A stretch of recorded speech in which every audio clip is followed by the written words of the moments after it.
Salut, on est donc dans la troisième partie concernant tout ce qui est rue étroite, gabarit, etc. Aujourd'hui, ce sera les rues encombrées. Vous savez, ces rues dans lesquelles on trouve des véhicules qui sont stationnés et où malgré tout, on devrait pouvoir passer à deux voitures et que ce n'est pas le cas. Il va donc falloir savoir se rabattre entre chaque véhicule, ou presque. Alors même si ce n'était pas l'objectif du cours, comme pendant le tournage, j'avais trouvé pas mal de priorités à droite et qu'on me pose souvent la question de comment est-ce qu'on les prend, j'en profite pour les glisser à l'intérieur. Ce sera uniquement au niveau du tournage voiture. Je n'en parle pas pendant le cours, je consacrerai un autre cours à ce thème-là précisément. Mais puisque l'occasion se présentait, je vous les laisse dans la vidéo. Avant de commencer, pensez d'office que la personne qui arrive en face ne vous laissera pas passer. Partez sur le principe que c'est un idiot, qu'il n'a rien compris au code de la route, qu'il n'est pas aimable, enfin tout ce que vous voulez. Voilà. Partez sur ce principe-là et vous verrez que le reste de la conduite se passera mieux. Si forcément on se dit je suis prioritaire, j'y vais, on peut que se retrouver face à des gens qui ne sont pas concentrés ou autres et qui ne vous laisseront pas passer au final. Alors que si d'office vous vous êtes dit que dans tous les cas il y a de fortes chances qu'ils ne vous laissent pas passer, vous aurez mis en place toutes les choses qu'il fallait pour contrer ce problème. Donc pensez-y avant. Le gars en face ne me laissera pas passer même si je suis prioritaire. Ça va vraiment vous faciliter les choses sur votre anticipation. Ensuite, on n'oublie jamais qu'il faut penser à son rétro avant de freiner. Après, peu importe, on vous rentre dans le derrière, c'est comme ça. Mais essayez de penser à votre rétro, ça peut vous éviter un carton. Si vous êtes en hors agglomération, prenez une entrée de champ, prenez en tout cas ce qui vous semble le plus simple pour vous garer. Souvent, la personne en face de vous comprend bien votre dilemme et du coup, elle va vous laisser le temps d'aller jusqu'à cet obstacle. Sur le nombre d'années que je suis monitrice, il n'y a eu qu'une seule fois où je suis tombée sur quelqu'un qui en a fait exprès de nous barrer le passage, alors qu'en plus, il était super loin, on avait largement le temps et en fait, il a accéléré pour nous empêcher de finir le passage, si bien que, voyant qu'il était franchement pas aimable, j'ai dit à mon élève, vas-y, laisse-moi, je vais reculer. Et finalement, c'est moi qui suis allée me garer plus loin. En attendant, il a bloqué toute la circulation, juste parce que ça lui a pas plu qu'on passe avant lui, sachant qu'il était quand même suffisamment loin pour qu'on ait le temps de passer. Une fois sur 14 années d'expérience, dites-vous bien que ce genre de personnage, vous en rencontrerez pas à tous les coins de rue. Pour autant, pensez quand même que cette personne peut être déconcentrée, peut être ailleurs et qu'elle vous laissera peut-être pas passer juste parce qu'elle n'y a pas pensé. En règle générale, sur un endroit où il n'y a pas vraiment de règles de circulation pour savoir qui c'est qui s'arrête en premier ou pas, ce sont les deux personnes qui vont freiner et tenter de faire un arrêt. Auquel cas, vous vous arrêtez dès que vous trouvez une opportunité et pensez à faire l'appel de phare qui va vous permettre de dire à l'autre personne de passer parce que vous avez trouvé un endroit plus facile, ce qui va éviter, comme les grandes surfaces, de savoir je vais à droite, je vais à gauche, et puis finalement on ne sait pas qui c'est qui passe le premier parce qu'il y a eu un manque de communication et donc ça fait sourire tout le monde. Seulement en voiture, pour gagner du temps, on fait un appel de phare, comme ça on dit à l'autre vas-y passe, on attend et puis on repart après. Pensez à ce petit acte de courtoisie parce qu'il est tout simple et en même temps il vous fait gagner du temps parce que si vous avez prévenu la personne que c'était vous qui vous arrêtiez ou quand vous êtes arrêté que finalement vous décidez de la laisser passer la première, ça va être beaucoup plus simple pour régler la situation. Ça c'est vraiment hors agglomération, à des endroits où il n'y a pas de spécificité de savoir qui c'est qui s'arrête en premier.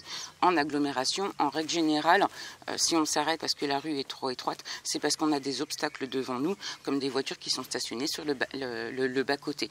Donc dans ces cas-là, effectivement, c'est celui qui a l'obstacle qui s'arrête. Si maintenant il y a déjà une personne engagée avant vous, vous pouvez aussi faire preuve de courtoisie et la laisser finir de passer de façon à ce que, une fois qu'elle a dégagé, vous partez aussi. Le fait d'insister, le fait de vouloir prendre votre priorité va plus vous faire perdre de temps et vous faire perdre votre bonne humeur que le fait de l'avoir laissé passer. Le fait de mettre un clignotant à gauche aussi signifie que vous allez repartir, ce qui peut éviter un amalgame sur le fait est-ce que cette personne s'arrête ou est-ce que cette personne repart. Donc au moment où on s'arrête, on colle un clignotant à gauche, comme ça tout le monde est au courant de ce qu'on va faire. On a toujours peur de plusieurs choses et il y a aussi des choses qui vous mettent en difficulté. La première, j'évite d'être trop près de la voiture là de façon à avoir le meilleur champ de vision possible. De deux, ça m'évitera de venir percuter mon avant dans la voiture. Donc puisque je suis loin, ça va me permettre déjà d'être sûr que mon avant passe. Pour être sûr que après mon arrière passe, quand je vais remettre ma voiture droite, je vais viser le trottoir d'en face jusque là et je vais ensuite tourner mes roues pour pouvoir prendre ma ligne. C'est hyper important de bien se dire que de toute façon, ça ne passera pas à deux. Je vois pas l'intérêt d'aller me serrer les voitures de droite et donc de risquer de me prendre un rétroviseur et qu'ici, il est franchement pas utile de venir vouloir serrer la voiture au risque de passer trop près et donc, pour ceux qui passent l'examen, d'avoir une intervention dessus parce que ça fout forcément la trouille à votre inspecteur autant qu'à votre moniteur d'ailleurs et qu'en plus, de toute façon, vous prenez réellement le risque de percuter la voiture par l'arrière. Donc, je me mets loin, je me dégage en allant chercher chercher le trottoir qui est de l'autre côté. Autre cas de figure, vous devez vous garer entre les deux véhicules qui sont là puisqu'il y a une voiture qui arrive de gauche. Du coup, cette fois, allure extra lente. Le gars, il peut être pressé autant qu'il voudra, il ne vous poussera pas dans tous les cas. Extra lente, ralentie. J'attends que ma fenêtre soit à peu près à son milieu. Je dis bien c'est un à peu près. À ce moment-là, je braque à fond à droite et je m'insère dans la place. Alors, un truc qui ne sert à rien d'aller faire, c'est d'aller me chercher l'arrière de cette voiture ou de venir me chercher complètement le trottoir pour essayer de me faire ça. Vous vous mettez en difficulté et en plus, il n'y a pas une réelle utilité. Donc, j'attends seulement que la moitié de mon capot soit rentrée. Quand le capot est rentré en entier, je braque à fond. Là, je suis sûre que mon arrière-train va passer. Ça me permettra de ne pas être trop loin et la moitié de ma voiture seulement, en règle générale, vous permettra de laisser passer une voiture à cet endroit-ci. Ça vous permettra également d'avoir une meilleure visibilité sur ce qui se passe à l'avant. Et au moment de repartir, vous n'aurez plus que la moitié de votre voiture à faire ressortir par rapport à la voiture plutôt que d'être trop serré vis-à-vis d'elle. Bien entendu, pour ressortir la même procédure, je vais chercher le bout du trottoir et je me redresse que quand je suis relativement proche du trottoir de façon à ne pas percuter son arrière-train. Alors, autre cas à prendre en compte, moi je suis déjà engagée dans la rue, il y a quelqu'un qui arrive en face de moi, mais je suis également suivie. Dans la mesure du possible, au lieu de prendre cette place-ci en sachant que celui-ci va se retrouver coincé, si j'en ai la possibilité, je vais carrément aller chercher la place suivante pour aller me garer, de façon à ce que celui-ci va bien se retrouver comme ceci, ce qui permettra à la personne de passer en une seule fois. Donc comme d'habitude, vous pensez bien à faire votre angle mort avant de partir, parce que la première raison serait bien entendu une voiture qui arriverait et qui aurait décidé de vous passer sous le nez. De deux, ici, il peut très bien se trouver une intersection et du coup, il va vous falloir surveiller un éventuel piéton, de toute façon, une éventuelle voiture qui a pensé que vous étiez stationné. Donc, lorsque vous êtes dans ce type de rue, où cette fois, c'est vous qui avez la priorité, puisque c'est celui d'en face qui a l'obstacle, quand vous êtes au début de la rue, n'hésitez pas à regarder les éventuels futurs trous qu'a la personne qui arriverait, de façon à ce que si quelqu'un arrive, vous vous disiez « Oups, il y a quelqu'un, je m'arrête ici », comme ça il va pouvoir se glisser là. Et ensuite, vous repartez et lui pourra repartir également. Essayez d'y penser d'avance. C'est pareil, si vous voyez qu'il y a deux personnes qui se suivent, vous avancez, vous avancez. Ah oui, mais il y en a deux, donc je vais laisser le premier se garer là. Je vais laisser le deuxième, il n'y a pas beaucoup de place, le deuxième se garer ici. Et ensuite, vous passez, ce qui va permettre là de passer. La deuxième pourra en profiter, éventuellement revenir chercher la place, etc. C'est moche ça. Donc, zone de plage. Ici, il va y avoir beaucoup de monde. Comme vous pouvez le voir, la prochaine rue sera particulièrement étroite. On ne passe qu'une seule voiture. Alors qu'il y a en plus plein de voitures de stationner à droite et ils en ont parfaitement le droit. Même si je trouve personne en face. Parce que si j'attends que l'opportunité se trouve, on va pouvoir y passer des heures, voire des nuits. On va imaginer qu'il y a des voitures qui arrivent en face et ce que je dois faire. Donc première chose à faire, repérer une place. En admettant qu'il y ait quelqu'un qui arrive en face, dans ces cas-là, je vais venir tout de suite chercher la petite place qui est là, me mettre prête à repartir, suffisamment loin de la voiture qui est devant moi pour ne pas gêner. Et maintenant qu'il n'y a personne, je vais pouvoir repartir. Donc je vais braquer à fond et pour être sûr de ne pas dégommer la voiture, je vais venir chercher le trottoir, comme dans le garage en fait. Comme ça, je suis sûre que là, ça passe. Ah, une voiture en face, qui est intéressant. Je vais donc me garer sur le côté. Braquer complètement à gauche de façon à ce que mon derrière ne traîne pas sur la chaussée. Et je suis prête à repartir pour ne pas gêner. Bien entendu, comme la place était minuscule, je vais passer pile poil. Parce que je connais ma voiture, je me permets d'y aller. Sinon, vous n'hésitez pas à faire une petite marche arrière. Donc, admettons qu'il y a quelqu'un en face. Je vais venir me garer ici, derrière la voiture, suffisamment loin pour repartir rapidement, facilement et sans la dégommer. Il n'y a personne autour de moi, je repars. Si quelqu'un arrive, j'attends d'être ici, à peu près, à la moitié de ma fenêtre, ce qui va me permettre de braquer à fond. Je ne rentre pas forcément toute la voiture, mon but n'est pas là. Et je contre-braque aussitôt dès que je suis rentrée. Comme ça, mon arrière-train, lui, il passe. Moi, je vais me retrouver à chevaucher un petit peu la voie sans gêner et à pouvoir repartir immédiatement. Alors là, la place, elle était grosse. La place, elle était suffisamment grosse pour que je m'épargne un truc comme ça. Maintenant, c'est vraiment pour vous montrer qu'est-ce qu'on fait quand il y a du monde. Donc là, il n'y a personne, je repars. Donc de toute façon, arrivé à un moment ou à un autre, les gens savent bien qu'on n'a pas toujours d'autre solution que de ne pas s'arrêter. Donc clignotant à gauche, j'attends la moitié de ma fenêtre, je braque à fond. Dès que je suis rentrée, je contre-braque. Je remets mon clignotant, angle mort, et puisqu'il n'y a personne, je repars. Donc bien entendu, on ne fait ça que lorsqu'on n'a pas le choix. Donc là, qui est intéressant, il y a une voiture qui arrive en face. Elle roule suffisamment doucement, en plus elle va tourner. Par contre, ça ne m'indique pas quand est-ce qu'elle va tourner, parce que tout aussi bien, elle cherche une place. Voilà, et donc dans le pire des cas, moi j'avais la petite place là, qui était disponible. Donc à chaque fois que je vais rentrer dans une rue, je vais faire le même effort de recherche.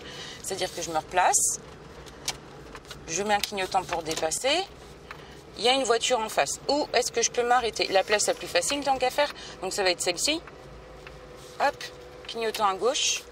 Je contre-braque pour être prête à repartir et j'observe ce qui se passe autant devant que derrière moi pour pas avoir de méchantes surprises, parce qu'il y en a toujours un ou deux qui se font le plaisir de vous doubler alors que vous vous apprêtiez à repartir. Mais je vous en prie, monsieur. Donc là, c'est une rue, c'est donc une priorité à droite de passage. Donc je m'arrête là ou je ralentis s'il y a quelqu'un qui arrive. Hop, et je me dégage très tôt de la Twingo de façon à absolument ne pas gêner et ne pas prendre le risque de percuter les voitures. Donc, on s'écarte. Une petite place. Admettons qu'il y a quelqu'un en face, bien entendu. Première, je regarde là, j'attends la moitié, je braque à fond. Je rentre un peu dans la place et je contre-braque à fond tout en roulant. Hein. Ensuite, j'observe derrière moi. Vous voyez, j'ai largement assez de place pour partir. Personne. Je repars en m'écartant au maximum de la voiture verte. Et quand je suis le long du trottoir, bah bien sûr, je redresse tout le paquet. Alors, celle-là est toute petite. Vous voyez, si je ne veux pas cartonner la Twingo là dans son coin, j'ai pas d'autre solution que de venir serrer le mur de façon à être sûr que mon arrière-train ne percute pas le sien. Et ensuite, bah, bien entendu, là, j'ai pas d'autre solution que de rouler clairement à gauche. Alors, cette rue, je sais également que ça passe mal, du coup je vais carrément attendre en bas le temps qu'il passe. Je repère déjà les trous, hein. Je suis déjà en train de repérer les trous, je sais qu'il y en a un juste après la grise, je pense qu'il y en a un juste avant la orange. La voiture là-haut, vous voyez, elle a l'habitude, elle est carrément grimpée sur le trottoir. On va pas prendre de risque, du coup je vais me bloquer là quelques secondes et je suis prête à repartir. Hop là. Hop, il va vite. Moitié et je tourne et je contre-braque, clignotant pour dire que je repars. Personne et ça repart.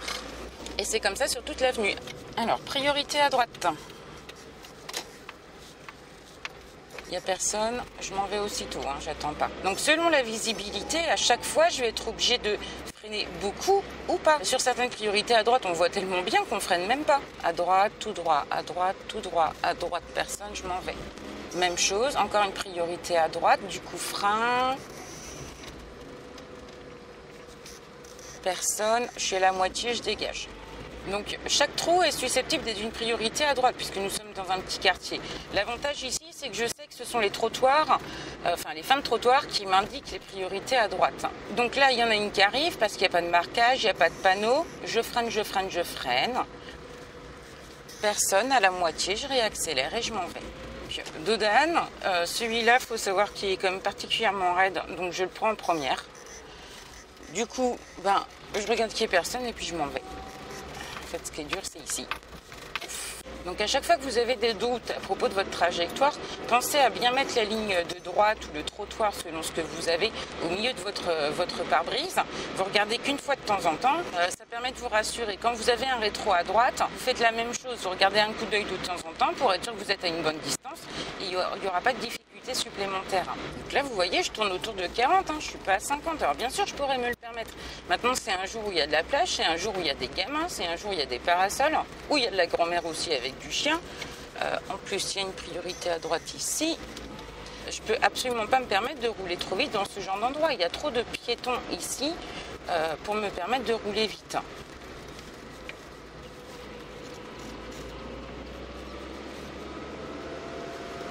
Donc c'est maintenant que je regarde s'il y a du monde en face, parce que si je dois m'arrêter, je vois que j'ai un trou juste là, c'est maintenant que j'en profite. Alors, j'ai l'obstacle, il y a l'obstacle, ça sera le premier qui s'arrête qui aura. Et là, j'envisage les places que ceux qui en face pour que ceux d'en face puissent prendre. C'est-à-dire que là, il y a une voiture qui arrive, je sais déjà où elle peut se garer pour me faciliter la tâche, du fait que ce soit elle qui ait l'obstacle. je ne vois pas. Il n'y a personne, je peux y aller. N'hésitez pas, comme d'habitude, à aller vous entraîner de façon à être sûr que ça passe à chaque fois, de bien maîtriser votre véhicule. N'oubliez pas que la pratique est vraiment indispensable à la réussite. Je vous dis à très bientôt.